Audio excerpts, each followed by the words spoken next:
오늘 함께 나눌 말씀은 민수기 12장 1절에서부터 8절까지의 말씀입니다. 민수기 12장 1절에서부터 8절까지의 말씀 우리 한 절씩 교독하도록 하겠습니다. 민수기 12장 1절에서부터 8절까지의 말씀 1절 제가 먼저 읽겠습니다. 모세가 굿수 여자를 취하였더니 그 굿수 여자를 취하였으므로 미리암과 아론이 모세를 비방하니라.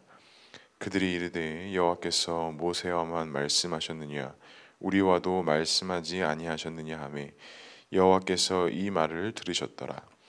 이 사람 모세는 온유함이 지면의 모든 사람보다 더하더라. 여호와께서 갑자기 모세와 아론과 미리암에게 이르되 너희 세 사람은 회막으로 나아오라 하시니 그 세 사람이 나아가매 여호와께서 구름 기둥 가운데로부터 강림하사 장막문에 서시고 아론과 미리암을 부르신지라.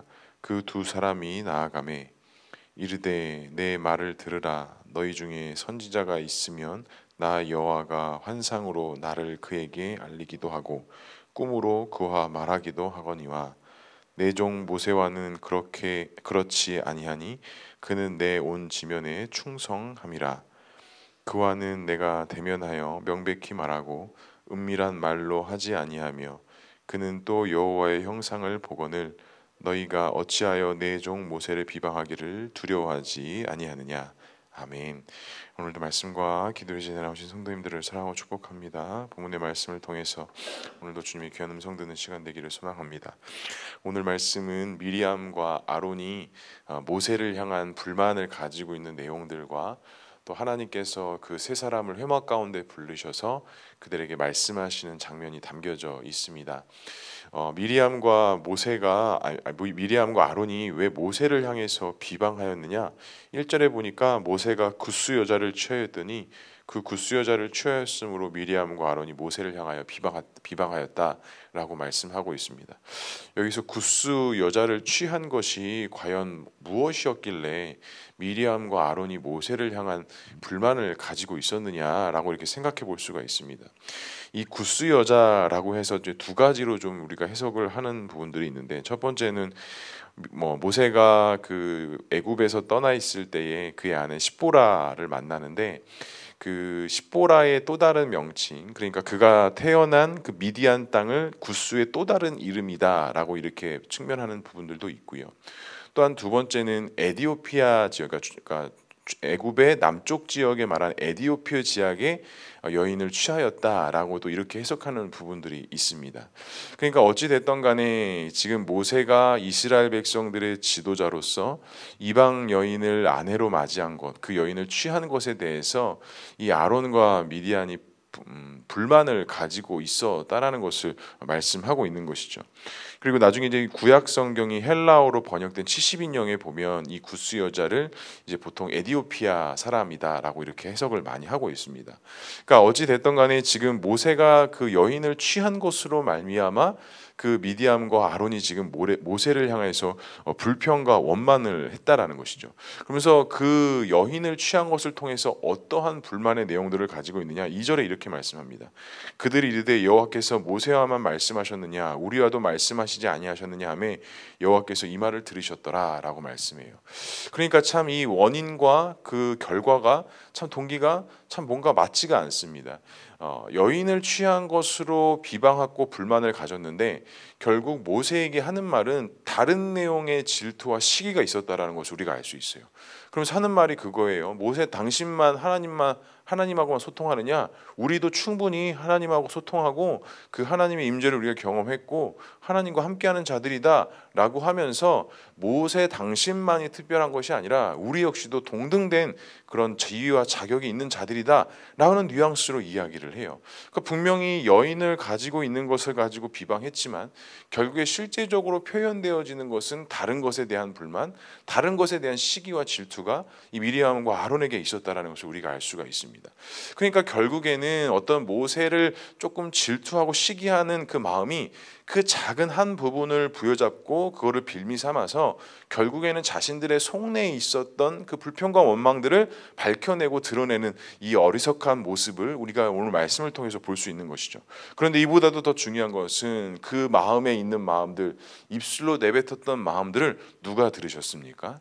여호와께서 들으셨다라고 말씀하고 있습니다. 그래서 하나님께서는 이 세 사람을 회막 가운데 불러 모으십니다. 그리고 회막 가운데 불러 모으셔서 특별히 미리암과 아론을 불러내셔서 이 모세에 대해서 변호하시고 내가 모세를 어떻게 생각하고 이 모세를 너희들 민족의 어떠한 자로 세웠는지에 대한 이야기를 하시는데, 결정적으로 그 모세의 어떤 형통함과 인도하심, 또한 그가 가지고 있는 온유함이 다른 사람들보다 월등하고 특별히 하나님을 향한 그 마음이 그 다른 누구와보다도 월등하다라는 것을 하나님께서 말씀하시면서 8절에 이렇게 말씀합니다. 그와는 내가 대면하여 명백히 말하고 은밀한 말로 하지 아니하며 그는 또 여호와의 형상을 보거늘 너희가 어찌하여 내 종 모세 비방하기를 두려워하지 아니하느냐라고 이야기합니다. 그러니까 선지자라고 한다면 꿈을 통해서 다른 어떤 것을 통해서 그 신비로고 비밀을 알게 되지만, 모세는 내가 친히 대면하고 그런 비밀로 비유로 말하지 않는 것이 아니라 직접적으로 말하고, 또한 모세는 출애굽기 33장에 하나님을 직접적으로 대면한 자로서 뭔가 다르고 더 특별하고 세운 하나님의 사람이다라고 하나님께서 인정하십니다. 그리고 말씀하기를 그를 비방하는 것을 어찌 두려워하지 아니하느냐라고 말씀하시면서 하나님을 형상을 본 자, 하나님을 대면한 자들이 너희들이 비방하고 비병하는 것은 옳지 않다라고 말씀하고 있습니다. 사랑하는 성도 여러분, 오늘 이 말씀을 통해서 좀 우리의 삶 속에 적용하자면, 우리 가운데 하나님을 직접적으로 대면하고 하나님의 음성을 직접적으로 듣고 이런 신비로운 것들은 없지만, 우리가 하나님의 거룩한 백성들로서 거룩한 자녀로서 우리가 서로 비평하고 비난하는 것들은 사실은 옳지 못하다라는 메시지를 하나님께서는 우리에게 동일하게 하고 계십니다.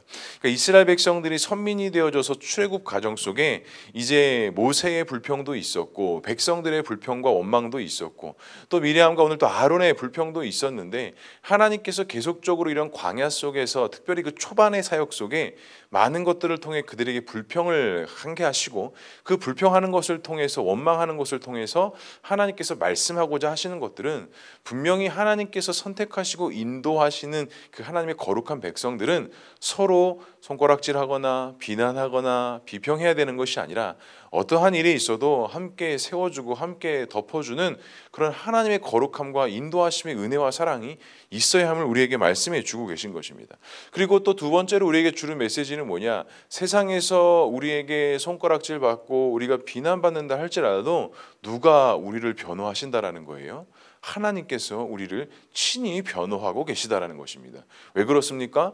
우리는 하나님의 아들 예수 그리스도의 이름으로 핏값으로 세워진 구원받은 백성들이기 때문에 오늘 하나님께서 모세를 변호하신 것처럼 내가 그를 직접 대면한 자고 내가 그에게 직접적으로 말하는 자이기 때문에 그가 온유하고 그가 비방하는 것이 너희에게 옳지 않다라고 말씀하신 것처럼 우리가 예수 그리스도와 함께하고 성령께서 인도하시는 그 길을 걸어가는 자들이기 때문에 우리가 당하는 어떤 고통, 그런 비난, 조롱 가운데 내가 변호하지 않아도 우리 하나님께서 친히 우리를 변호하시고 우리를 선한 길로 반드시 인도하신다라는 사실입니다.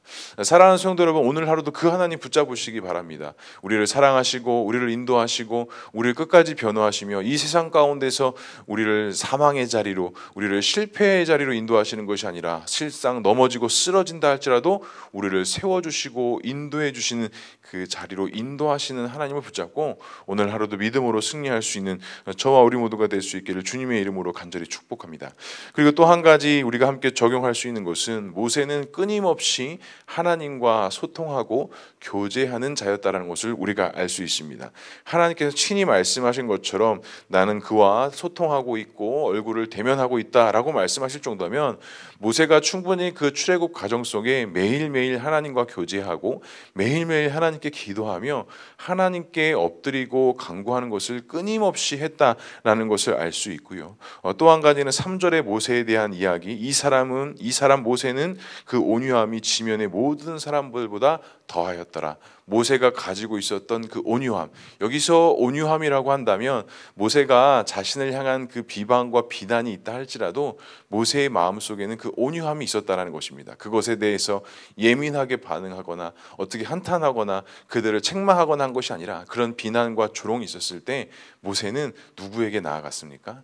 하나님께 나아가서 그 어려움과 그 모든 아픔들을 하나님께 토로하고 실토하면서 하나님께 간구한 모습들을 우리가 알 수 있습니다. 그래서 여기서 모세가 온유하다라는 것은 사람들에게만 좋은 평가, 좋은 마음 얻기 위해서 행한 자가 아니라 그 모든 마음의 아픔들과 모든 것들을 누구 앞에 나아가서 간구하는 자입니까? 하나님 앞에 나아가서 간구하는 자였다라는 것입니다. 그래서 우리가 생각하는 온유함과 오늘 하나님께서 모세를 향한 그 온유함의 그 그림과 방향이 조금 다를 수도 있습니다. 하지만 하나님께서 말씀하신 온유함은 우리의 마음에 그 온유함도 있을 수 있지만 우리의 마음의 그 억울함, 우리의 마음의 어떤 그런 아픔들을 하나님 앞에 나아가 기도하는 자들을 하나님께서는 온유한 자다라고 또한 말씀해 주시는 것 같습니다. 사랑하는 성도 여러분, 오늘 하루도 그 온유함의 마음을 품고 하나님 앞에 나와 간구하시고 그 아픔들과 슬픔들을 주님 앞에 내려놓는 귀한 기도의 시간 우리 모두가 될 수 있기를 주님의 이름으로 간절히 축복합니다. 함께 기도하겠습니다. 사랑과 은혜가 충만하신 하나님 아버지, 모세가 정말 많은 사람들의 비난과 원망 또 한탄을 들었다 할지라도 항상 그 문제를 가지고 하나님 앞에 나아가 간구하고 기도했던 모세의 모습을 기억합니다. 때로는 너무나도 감정에 북받쳐서 때로는 옳지 못하는 행동을 해 그 1세대 이스라엘 백성들이 약속의 땅에 들어가지 못하는 일들도 있었지만 모세도 연약한 사람이었기 때문에 어쩔 수 없는 그 상황 속에 아픔과 슬픔이 있는 그 우리네의 모습과 동일한 모습들을 우리가 또한 믿음으로 바라봅니다. 하나님, 하지만 그 모든 것들이 있다 할지라도 언제나 하나님 앞에 나와 간구하고 기도하고 회개했던 그 모세의 모습을 기억하며 오늘도 우리가 주 앞에 그러한 온유함으로, 그런 믿음의 순종함으로, 그 믿음의 정결함으로 주께 나아가오니 우리의 기도에, 우리의 간구에 진히 친히 응답하여 주시고 하나님과 동행하는 삶, 성령의 인도하심으로 오늘 하루도 순종하는 삶 살아갈 수 있는 우리 모두가 될 수 있도록 주님 인도하여 주시옵소서. 또한 미디안과 아론처럼 또한 그 지도자들을 원망하고 불평하는 그 마음들과 눈들을 다 예수 그리스도의 이름으로 떠나가게 하시고 하나님께서 주시는 그 거룩한 마음을 품게 하시고 기도하고 엎드려지는 마음을 갖게 하셔서 우리 가운데 있는 그 주님의 사랑, 주님의 인도하심이 날로 날로 성장하고 날로 날로 성숙되어져 가는 우리 모두가 될 수 있도록 주님 인도하여 주시옵소서. 오늘 하루도 주님 앞에 온전한 믿음으로 나아가기를 결단하며 나아갑니다. 이 시간 또한 기도하고 간구할 때에 주님께서 함께 동행해 주시고 우리의 모든 기도와 간구를 통해 하나님의 역사, 하나님의 인도하심이 있는 그런 복된 하루의 삶이 될 수 있도록 주님 인도하여 주시옵소서. 우리 교회와 우리 공동체, 우리 성도들, 우리 환우들 한 명 한 명 주님께서 지켜 보호하시고 날마다 주 안에서 믿음으로 살아가는 온 교회와 온 성도 되어줄 수 있도록 주님 인도하여 주시옵소서. 하나님께서 함께 하실 것을 믿사오며 이 모든 말씀 예수님의 이름으로 기도합니다. 아멘.